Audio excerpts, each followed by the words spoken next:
Ay mga ka-yummy Pinoy recipes, narito na po ang final product ng ating malinamnam na tinolang native chicken. Ipapakita ko po sa inyo kung paano ito lutuin at kung ano-ano ang mga ingredients. Umpisa na po natin!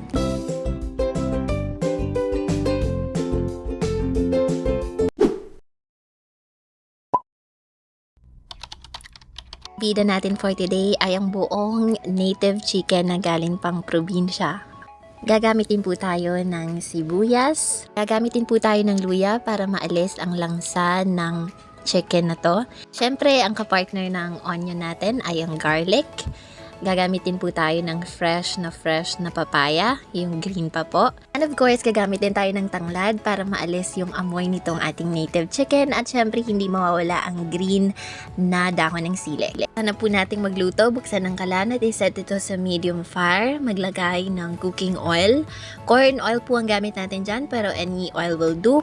Una po nating isasaute ay ang ating mga luya.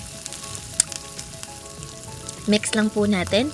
Make sure na mainit na yung mantika bago po natin isaute ang ating luya. Next, isaute na natin ang ating sibuyas. Haluin lang din po natin kasama ng ating luya.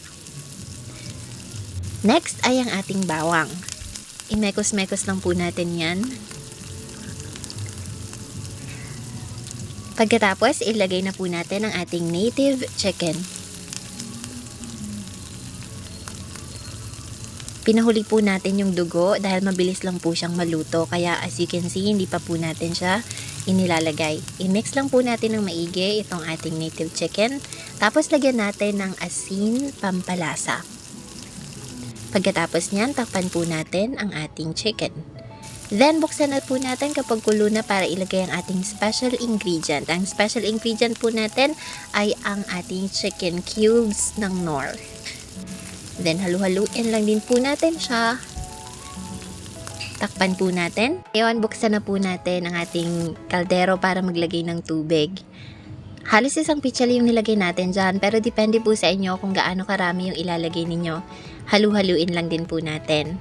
Tapos, syempre, ilalagay na po natin ang ating tanglad. Tapos, pakukulan po natin itong ating chicken ng 30 to 45 minutes para po lumambot yung ating chicken. Yan, malambot na po yung chicken, kaya nilagay na po natin ang ating papaya. Tapos, tapan po natin para maluto ang ating papaya. Pagkatapos, ilagay na po natin ang last na ingredients. Ito po ay ang green na dahon ng sili. Tapos, halu-haluin din po natin ito para sumama yung lasa sa ibang ingredients. And takpan po natin hanggang sa maluto. At narito na nga po ang almost finished product nitong ating niluluto. Kung titikman nyo po, napakasarap naman talaga.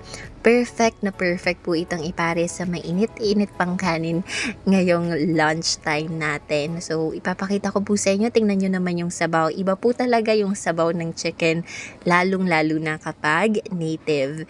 Naisipan ko lang din pong ipakita sa inyo yung lunchtime namin dahil ito nga po yung inulam namin. So, siguro maganda rin i-share sa inyo kung paano namin kinakain or pinagsasalu-saluhan itong ating recipe.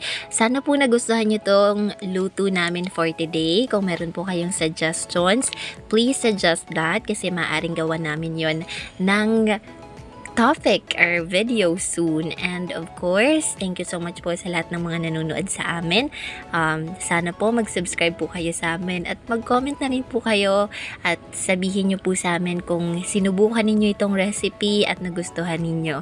Happy eating po sa ating lahat. Bye!